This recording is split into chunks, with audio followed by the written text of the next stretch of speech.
Hello guys, this is Dan and welcome back to my Tekkit series. Today I'm going to be showing you guys how to build a factory of sorts. It's going to be a Dynamite Factory. Dynamite is pretty common on Tekkit servers as it's used as a griefing tool. Notice that it's pretty easy to build or construct.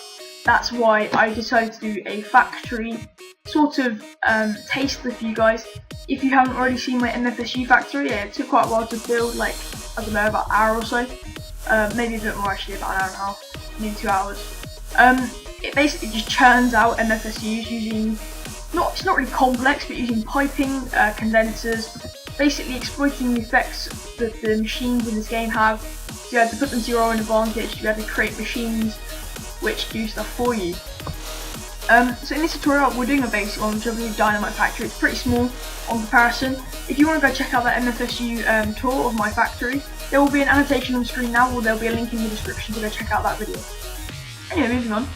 For this tutorial we're going to need 3 wooden transport pipes, around about 10, 15, 20 cobble transport pipes, depends on the size and how far you want the resources to travel.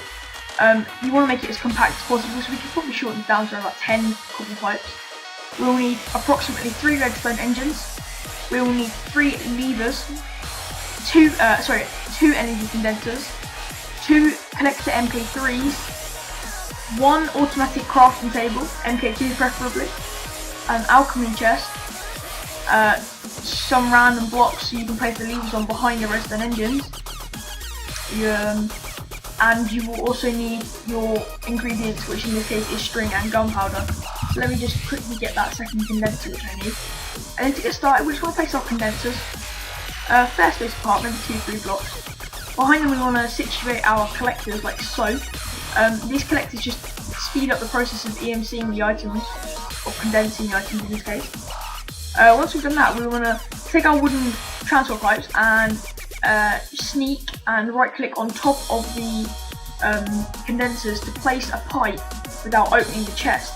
Now without opening the condenser. Now we can open the condensers and place our ingredients in to begin to EMC. In this one we have string EMCing or condensing, and in this one here we have gunpowder condensing. Sorry about that, that was my phone. Now if we hold shift and right click again, we can place our redstone engine on the back behind our or any side of our wooden transport pipe. This is so we can use the wooden transport pipes as extraction, because wooden transport pipes have the unique ability to be able to extract items from chests, condensers, basically any form of storage really, which is pretty handy. Behind this we just want to place some levers.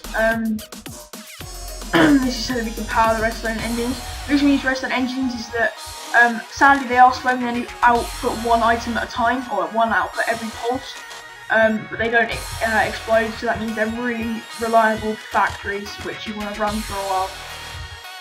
Once we've done that, we just want to place some cobble pipes like so, just feeding off, and then we want to make them feed into the crafting table, the automatic crafting table. Now the way this works is the top is an output, so this is where the items come out, and all of the rest of the 5 sides are inputs where stuff gets inputted or input into the block.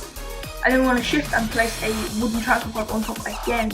The reason we come down at the sides here and make sure they're not like this is because they attach themselves to the wooden transport pipe, and then items extracting or coming out of this block will go into this pipe and back up through here, and it will just not be effective at all. Once you've done that, we just want to come behind the wooden pipe, place a block like so, and then put our redstone engine behind that, and then we want to place our lever like so. Now we can pump that lever, turn the lever on to pump the redstone engine, and we can also do so for the other 2 hooked up to the condensers. You will now see the engines are pulling out 1 item at a time, and they're pulling out the gunpowder this side and the string this side. Once they come into our automatic crafting table, we will begin to set up the automatic crafting table. Automatic crafting tables are pretty simple to use. They require basically no skill at all. You just need to know the outputs and the inputs of them, which I just told you. So remember, the top one is the output and all 5 sides are the input. So that's why you have a maximum of 5 here, because these are the inputs. So for this we want to take this and then put them like this. So basically we're following the construction of our item, and as you can see it produces dynamite, and now that's coming out of this pipe here, and we're just going to run this into a chest simply like this. That's basically it as far as it goes, and you can use this method to build other complex factories like you saw my MFSU factory, which is pretty complex. If I show you that now, to build an MFSU factory I had to build, probably because I'm on cheat mode. To build an MFSU factory I had to build each single component, so I had to have a separate factory area producing electronic circuits, which then turn them into advanced electronic circuits, also producing advanced machine blocks, Laptron crystals and MFEs. So it was this on a much larger scale, maybe expanding this area, but this is the simple concept. And then your items will end up in the bottom here. You can just leave this running on like a Tekkit server or something while you go offline if you place a world anchor, which automatically keeps the chunks running. So if you place a world anchor, this will continuously go overnight until you log back in and destroy that world anchor or turn the switches off. So you could possibly come back on and there'll be a full alchemy chest full of dynamite, which you could use to go grief people's houses or go mining with. Thanks for watching, guys. It was me, Dan. I hope you enjoyed this tutorial. On the screen right now will be a link to another Tekkit tutorial, and there'll also be a link to go subscribe to my channel. You can subscribe if you wish, or if you want to see some more Tekkit videos.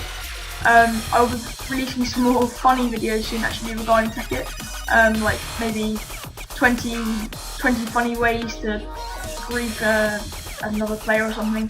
I don't know. Anyway guys, thanks for watching, bye.